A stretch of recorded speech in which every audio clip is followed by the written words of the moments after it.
আমি আহ্বান এবং অনুরোধ করছি।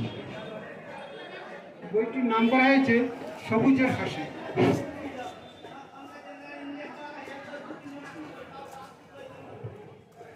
হাত ধরে বৃক্ষ বিতরণের এই চারা গাছ আমরা বাড়িতে গিয়ে সমগ্র ধরিত্রী হবে সবুজ আর সবুজ।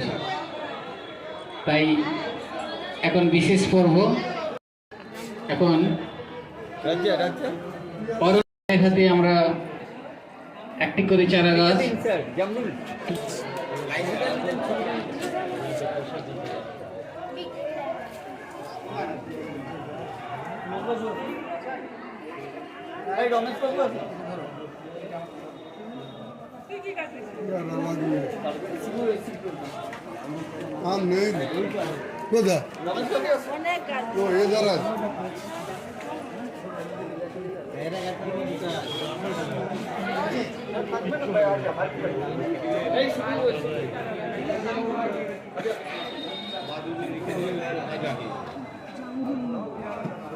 আপনি নিয়েছেন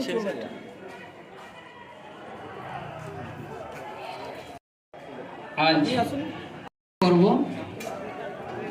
ধ্রুব আশালতা স্মৃতি সংস্থার উদ্যোগে আজকে বৃক্ষ চারাগাছ প্রদান করা হয়, সেই সঙ্গে সবুজের হাসি পত্রিকার শুভ উদ্বোধন হয়। আমি অত্যন্ত আনন্দিত এবং গর্বে যে বর্তমানে যেভাবে বিশ্ব উষ্ণায়ন বেড়ে চলেছে সেই জায়গায় গাছের অবদান অনস্বীকার্য। সেই সঙ্গে আমাদের এই ধরিত্রী ভূমির যদি জীববৈচিত্র্য রক্ষা করতে হয় তাহলে কিন্তু আমাদের বেশি করে গাছ লাগাতে হবে এবং গাছ বিতরণ করতে হবে। সেই কাজটা আমাদের সংস্থা ধ্রুব আশালতা স্মৃতি সংস্থা করেছে। সেই জন্য আমি সংস্থার কর্ণধার সম্মানীয় রবীন্দ্রনাথ ভৌমিক মহাশয়কে আন্তরিকভাবে শ্রদ্ধা জানাই। সবাইকে বলবো পরিবেশ রক্ষায় গাছ লাগান, আপনারা পরিবেশের কাজে এগিয়ে আসুন, তাহলেই আমরা সুস্থ থাকব, ভালো থাকব। নমস্কার। আপনার নাম? দিলীপ কুমার পাত্র। আজকে অরণ্য সপ্তাহ পালন আমরা করছি 20শে জুলাই 2025 রবিবার। আমরা এই অরণ্য সপ্তাহ পালন করছি। সারা বিশ্বজুড়ে আমরা সবুজায়নের যে ব্যাপারটা সেটা আমরা মাথায় রাখছি। ধ্রুব আশালতা স্মৃতি সংস্থার পক্ষ থেকে আমরা এই অরণ্য সপ্তাহ পালন করি প্রতি বছর। গত কয়েক বছর 3-4 বছর আমরা করেছি, এবছরও আমরা করছি। বিশ্বকে সবুজায়ন করার যে আমাদের আন্দোলন, সেই ব্যাপারটাকে মাথায় রেখে আমরা বিশ্ব যাতে এই সবুজে ভরে ওঠে, গাছপালায় তরুণতায় ভরে ওঠে, সেটাই আমরা সেই প্রচেষ্টাটা চালিয়ে যাচ্ছি এবং মানুষকে উৎসাহিত করার চেষ্টা করছি যারা এই পৃথিবীতে বাস করে এবং সবুজের প্রতি যাতে তাদের আকর্ষণ বাড়ে, আমরা সে কারণেই এই চারা বিতরণ করছি। আজকে বিভিন্ন রকমের চারা বিতরণ করে তাদেরকে উৎসাহ দিচ্ছি আগামী দিনে যাতে আমাদের এই পৃথিবী আরও তরুণতায় ভরে ওঠে।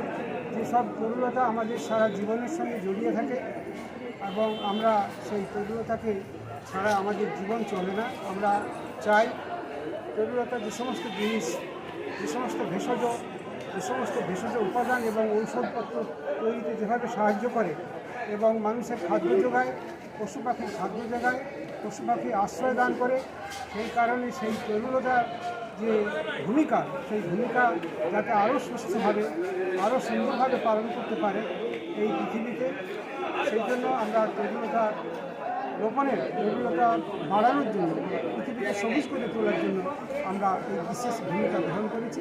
আমরা চেষ্টা করছি আমাদের ক্ষুদ্র প্রচেষ্টা দিয়ে আমরা দেখি সারা পৃথিবীকে বিশ্বে সবুজায়নের একবারে আমরা সবুজায়ন করে তুলতে পারি, সবুজ করে তুলতে পারি। সেই প্রচেষ্টা জারি রাখতে হবে এবং সমস্ত মানুষকে করে তুলতে হবে যাতে করে আমরা আরও সুস্থভাবে আরও সুন্দরভাবে পৃথিবীতে বাঁচতে পারি।